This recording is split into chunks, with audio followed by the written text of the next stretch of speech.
Mon nom est Claire, mais tout le monde m'appelle Clara. J'ai 27 ans, je suis indépendante et j'ai toujours été perçue comme la différente de la famille. Alors que tous suivaient des trajectoires tranquilles et prévisibles, avec des mariages stables et des vies routinières, j'ai toujours préféré être au centre de l'attention. Que ce soit par ma façon de parler, mon style unique ou la manière dont je me déplace dans n'importe quel environnement, je laisse toujours une empreinte. Je suis directe, sûre de moi, et peut-être un peu trop audacieuse pour les normes traditionnelles de ma famille. Mon oncle, Henri, a toujours été une figure qui éveillait ma curiosité. C'est le genre d'homme qui impose naturellement sa présence, plus âgé, avec ce charme discret que seul le temps peut apporter. Henri avait une manière de commander l'attention partout où il allait, respecté par tous ceux qui l'entouraient. Mais il y avait quelque chose de différent dans notre relation. Depuis que j'étais petite, il montrait une attention particulière à mon égard. Avec les années, cette dynamique a commencé à évoluer subtilement. Je remarquais comment son regard s'attardait sur moi un peu plus longtemps que nécessaire. Ce n'était pas évident, mais pour quelqu'un comme moi qui avait appris très tôt à lire dans les regards, c'était impossible à ignorer. C'était comme s'il luttait intérieurement, essayant de ne pas franchir une ligne qui n'existait que dans nos esprits. Tout prit une tournure différente lors d'une réunion de famille dans la maison de campagne de mes parents. Tout le monde était là, cousins, oncles, tantes, mais d'une manière ou d'une autre, Henri et moi nous retrouvions toujours dans les mêmes lieux, dans les mêmes conversations. Ce jour-là, alors que le reste de la famille était dispersé autour de la piscine et dans le jardin, je trouvais Henri assis seul sur la terrasse, regardant l'horizon avec une bouteille de vin à la main. « Je peux me joindre à toi ?» demandai-je en m'approchant de lui. En m'approchant, il me sourit, mais ses yeux trahissaient autre chose, comme s'il était perdu dans des pensées qu'il n'osait pas partager. Je m'assis à côté de lui, croisant délibérément les jambes, remarquant du coin de l'œil le léger mouvement de son regard avant qu'il ne détourne rapidement les yeux. « Bien sûr, Clara, tu sais que ta compagnie est toujours la bienvenue, » répondit-il, de sa voix grave et posée qui semblait résonner dans l'air. Je ris doucement, essayant de cacher le frisson qui parcourut ma peau. Je savais que je jouais avec quelque chose qui aurait peut-être dû rester endormi, mais je ne pouvais pas m'en empêcher. Alors que nous parlions, je sentais l'atmosphère entre nous changer. Il y avait quelque chose dans sa manière de tenir son verre, dans les petits silences qui parsemèrent la conversation, dans le ton de sa voix qui devenait plus bas, presque confidentiel. C'était comme si nous étions pris dans une danse délicate autour d'un sentiment interdit, quelque chose que nous ne nommions pas, mais qui devenait trop évident pour être ignoré. Quand je quittais la terrasse, l'ambiance entre nous avait changé. Nous le savions, même si rien n'avait été dit à voix haute. Le lendemain matin, la maison était plongée dans son chaos habituel. Rires, conversations bruyantes et le bruit incessant de pas dans les couloirs. Malgré cela, j'avais l'impression que ses yeux me suivaient partout où j'allais. La sensation était inévitable, et pour être honnête, elle me plaisait. J'ai toujours aimé attirer l'attention, provoquer, et avec lui, c'était différent, plus intense, plus risqué. En allant à la cuisine chercher quelque chose à boire, il arriva juste après moi. Ce n'était pas une coïncidence, je le savais. « Tu t'amuses bien ?» demanda-t-il d'un ton détendu, mais avec cette intonation qui semblait toujours porter un sens caché. « Plutôt, oui, » répondis-je, en ouvrant le réfrigérateur et feignant l'indifférence. « Mais avec autant de monde ici, ce n'est pas facile. » « Trouver un moment de calme, » répondis-je en tenant mon verre, tandis qu'il riait doucement, s'appuyant contre le comptoir, les bras croisés d'une manière décontractée. « Parfois, il faut créer ses propres instants de paix, » dit-il, d'un ton qui semblait réchauffer l'air autour de nous d'une manière que je ne pouvais expliquer. Je me tournai vers lui, remarquant qu'il était plus près qu'il ne l'aurait dû. « Et toi, tu en profites ?» demandai-je en soutenant son regard, le défiant de le détourner. « Maintenant, oui, » répondit-il, et le silence qui suivit était chargé d'une tension palpable, comme si l'air autour de nous était alourdi de significations inavouées. Je savais que je jouais avec quelque chose de dangereux, mais l'excitation de tester les limites était irrésistible. Je fis un pas sur le côté, lui laissant de la place pour passer, mais il resta immobile, me fixant, comme s'il attendait un signe de ma part. « Excuse-moi », murmura-t-il enfin, d'une voix si basse qu'elle semblait vibrer dans l'espace entre nous. Lorsqu'il passa, Le léger frôlement de sa main sur mon bras était presque imperceptible, mais suffisant pour faire battre mon cœur plus vite. Après cela, le reste de la journée devint un jeu silencieux. Henri était toujours dans les parages, et je ne faisais aucun effort pour l'éviter. Bien au contraire, je me déplaçais avec une intention nouvelle, choisissant mes mots et mes gestes de manière à lui montrer que je savais exactement l'effet que je lui faisais. C'était comme si nous étions piégés dans une partie sans règles définies, mais dans laquelle nous savions tous deux exactement ce qui était en jeu. Ce soir-là, la famille se rassembla dans le salon pour regarder un film. Lui et moi étions assis à des extrémités opposées, mais les regards que nous échangions racontaient une histoire que personne d'autre ne pouvait entendre. Chaque fois que nos yeux se croisaient, l'air semblait devenir plus lourd, comme s'il portait tout le poids de ce que nous ressentions, mais que nous n'osions pas exprimer. Il était impossible d'ignorer l'électricité qui circulait entre nous, même au milieu de tant de monde. Au fil des jours, quelque chose grandissait, même silencieusement. Le 3e jour de cette réunion de famille commença comme les autres, mais l'atmosphère avait changé. Chaque fois que je croisais Henri, la tension entre nous devenait insoutenable. Il tentait de garder son calme, mais ses yeux ne cessèrent de me suivre, faisant battre mon cœur plus fort. Je savais que je provoquais, et chacun de mes gestes semblait calculé pour tester ses limites, pour voir jusqu'où il tiendrait avant de céder. Cet après-midi-là, tandis que le reste de la famille était distrait par le barbecue dans le jardin, je décidai de faire un tour dans la propriété. Je savais qu'il remarquerait mon départ, et une part de moi espérait qu'il viendrait me rejoindre. Il ne fallut pas longtemps avant que j'entende des pas derrière moi. En me retournant, je le vis, Henri, avec ce regard sérieux qui semblait toujours voir au-delà des mots. « Toi aussi, tu aimes échapper à la confusion, n'est-ce pas ?» demanda-t-il, esquissant un sourire qui n'atteignait pas ses yeux. « Parfois, la confusion fatigue, » répondis-je d'un ton détaché, bien que je sente la chaleur croissante entre nous. « Et toi, tu fuis quelque chose ?» demanda-t-il, sa voix chargée d'un sous-entendu que je ne pouvais saisir complètement. « Peut-être, » rétorquai-je, sentant mon cœur s'accélérer. « Ou peut-être que je cherche juste quelque chose de plus intéressant. » Il y avait quelque chose dans sa manière de dire cela qui me coupa le souffle un instant. Je ris nerveusement, tentant de dissiper la tension, mais le silence qui suivit était presque tangible. Il était proche maintenant, bien trop proche, et chaque fibre de mon être semblait en alerte maximale. « Parfois, c'est difficile de te comprendre, Clara, » dit-il d'une voix basse et réfléchie. « On dirait que tu aimes tester les gens.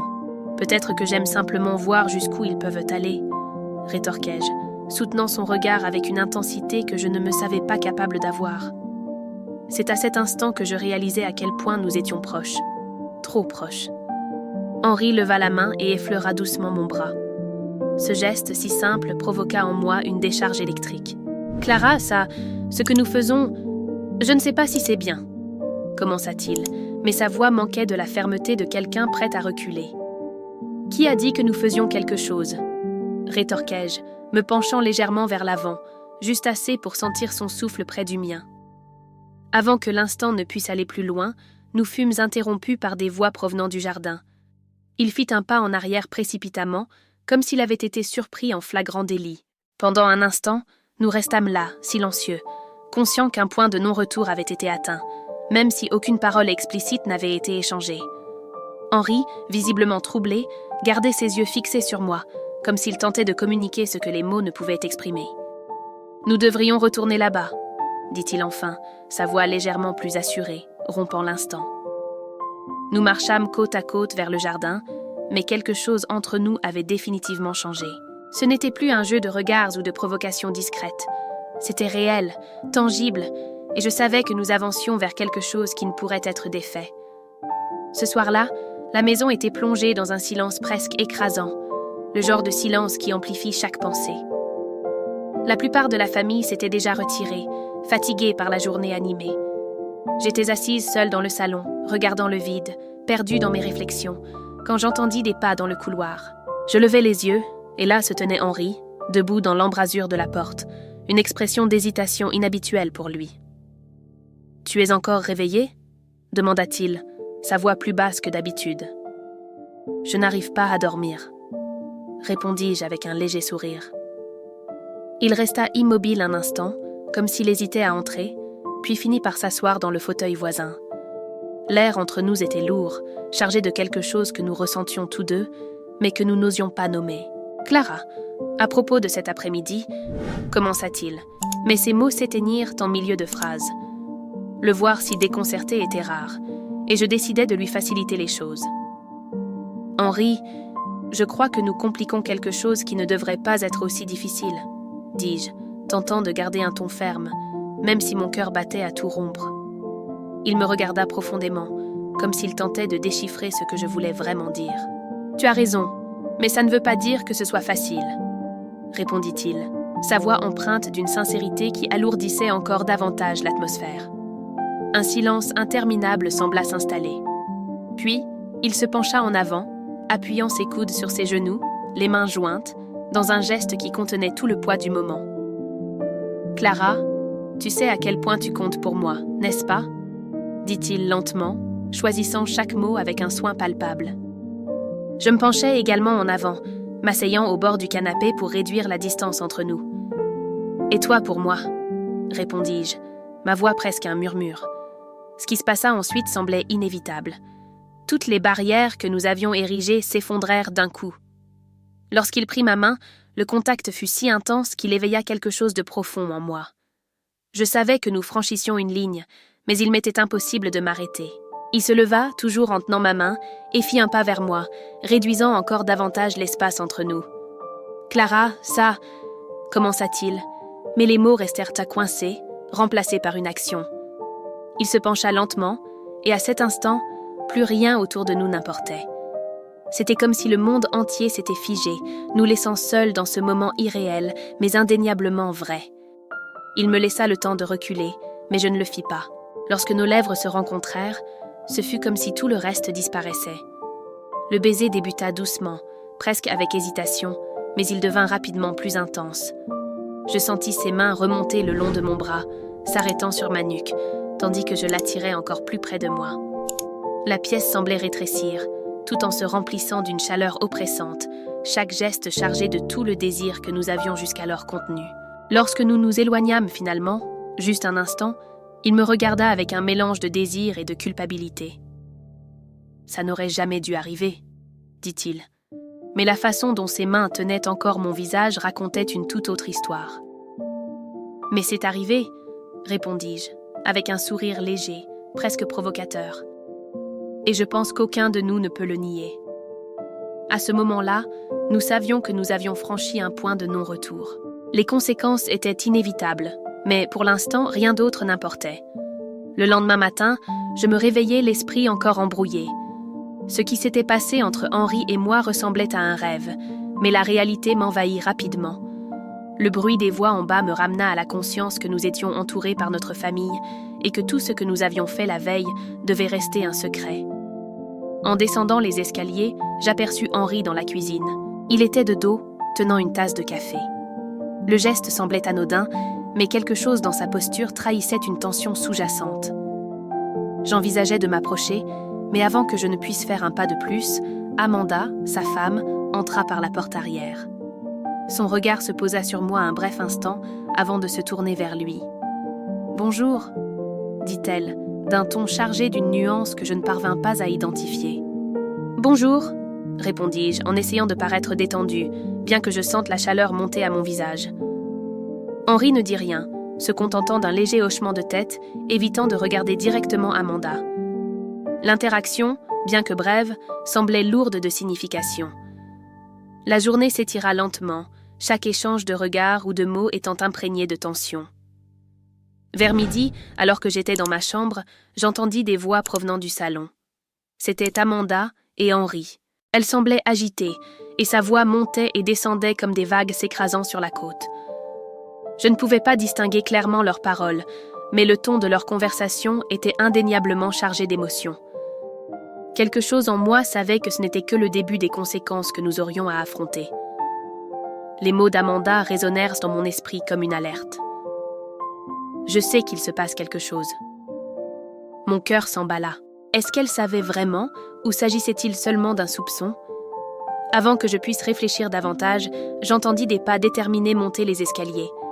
Amanda entra dans la chambre sans frapper, ses yeux fixés sur moi.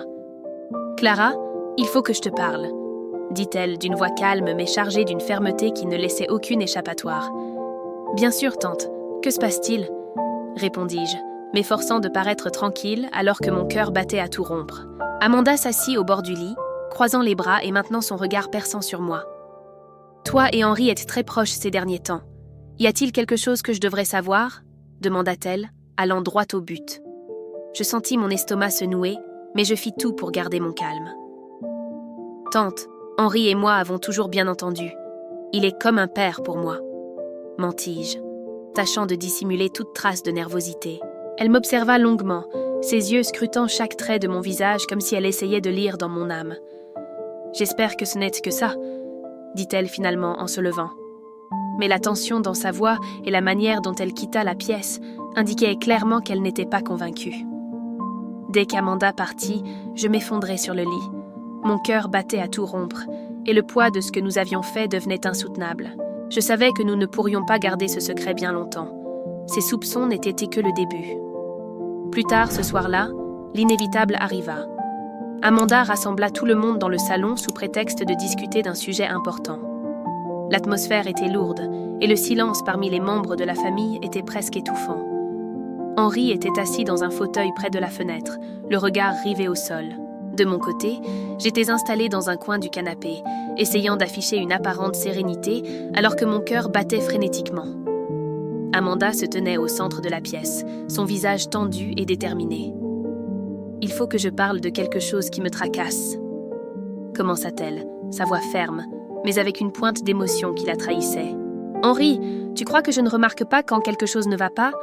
Que je ne vois pas quand tu es différent ?» dit Amanda, en le fixant droit dans les yeux. Henri leva brièvement le regard vers elle, mais resta silencieux, son expression révélant toute la confusion et le trouble de la situation.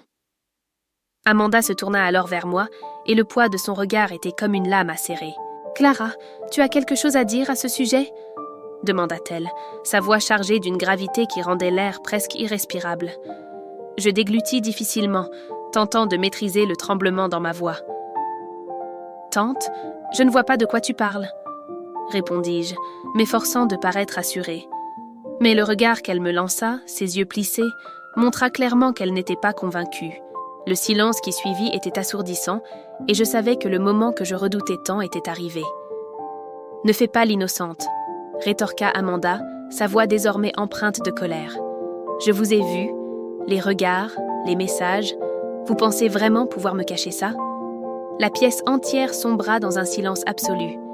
L'atmosphère était si lourde qu'on aurait dit que chacun retenait son souffle.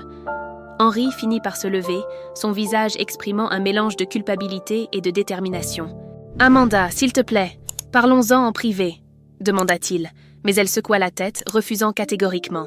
« Non, Henri, je veux l'entendre de ta bouche. C'est vrai ? Toi et elle, vous avez franchi la ligne ?» insista-t-elle, sa voix tremblant sous l'effet de l'indignation et de la douleur. Son silence fut sa seule réponse, et cela suffisait. Amanda poussa un profond soupir, comme si l'air avait été aspiré de ses poumons. Elle tourna alors les yeux vers moi, et cette fois, ils exprimaient plus de tristesse que de colère. « Comment as-tu pu, Clara ? Je te faisais confiance. Tu faisais partie de la famille, » dit-elle, sa voix lourde d'une déception qui tranchait comme une lame. « Tante, je... » commençai-je, mais les mots moururent dans ma gorge. Il n'y avait pas d'excuse, pas d'explication possible. Je savais que j'avais brisé quelque chose qui ne pourrait peut-être jamais être réparé. Amanda quitta la pièce, nous laissant seuls, Henri et moi. Il s'approcha, ses yeux remplis de regret. « Clara, je crois qu'on a tout gâché, » dit-il, sa voix basse et fatiguée. « Je sais, » répondis-je, sentant les larmes couler sur mes joues. Le poids de ce que nous avions fait s'abattit enfin sur nous, écrasant toute illusion que cela pourrait être réparé. La maison, autrefois animée par les conversations et les rires, semblait maintenant enveloppée dans un silence lourd et inconfortable. Amanda s'était enfermée dans sa chambre, indiquant clairement qu'elle avait besoin de temps. Henri s'était réfugié dans le bureau, évitant tout contact, tandis que je restais dans ma chambre, incapable d'affronter qui que ce soit. Les heures s'étiraient alors que j'essayais de comprendre ce qui s'était passé. Le regard d'Amanda, son expression de douleur et de déception, restait gravé dans mon esprit. Ce n'était pas seulement sa colère qui me hantait, mais aussi le fait que j'avais trahi quelqu'un qui avait placé sa confiance en moi. En fin d'après-midi, j'entendis un léger coup à la porte. C'était Henri. « Je peux entrer ?» demanda-t-il, sa voix basse, presque hésitante. J'acquiesçai d'un signe de tête, et il entra, refermant la porte derrière lui. Il s'assit sur la chaise près du lit, les épaules affaissées, comme s'il portait le poids du monde. « Clara, je ne sais pas quoi dire, » commença-t-il, fixant le sol. Rien de tout ça n'aurait dû arriver, et maintenant, je ne sais pas comment réparer les choses. Ces mots semblaient faire écho à mes propres pensées. Le silence entre nous était écrasant, reflétant l'ampleur de l'erreur que nous avions commise. Je voulais dire quelque chose, n'importe quoi, mais aucun mot ne venait. Ce qui était fait ne pouvait être défait, et il ne restait que le vide des conséquences. « Moi non plus, Henri, » répondis-je, ma voix étranglée par le poids de tout cela. Tout a dérapé, et maintenant, on dirait qu'il n'y a pas de retour en arrière possible. Nous restâmes silencieux un moment, plongés dans nos pensées respectives, tentant de trouver un semblant de sens dans ce chaos. Puis, il me regarda, et quelque chose dans son regard avait changé. « Clara, autant je regrette d'avoir causé tout ça, autant je ne peux pas nier ce que je ressens. Mais cela ne change rien au fait que nous avons blessé quelqu'un qui ne le méritait pas. » Ces paroles me frappèrent comme un coup de poing. Il avait raison. Peu importait la réalité de ce que nous partagions, les conséquences de nos actes avaient infligé à Amanda une douleur qui ne pourrait peut-être jamais être réparée. « Henri, je pense que la seule chose que nous pouvons faire maintenant, c'est prendre du recul, » suggérai-je, tentant de trouver une solution dans ce chaos. Amanda a besoin d'espace, et nous devons comprendre ce que tout cela signifie. Il acquiesça, bien que son regard trahisse à quel point cela lui faisait mal. « Tu as raison, » dit-il en se levant. « J'espère seulement qu'un jour, nous trouverons un moyen de réparer tout ça. » Lorsqu'il quitta la pièce, je restai seule avec mes pensées, réfléchissant à tout ce qui s'était passé.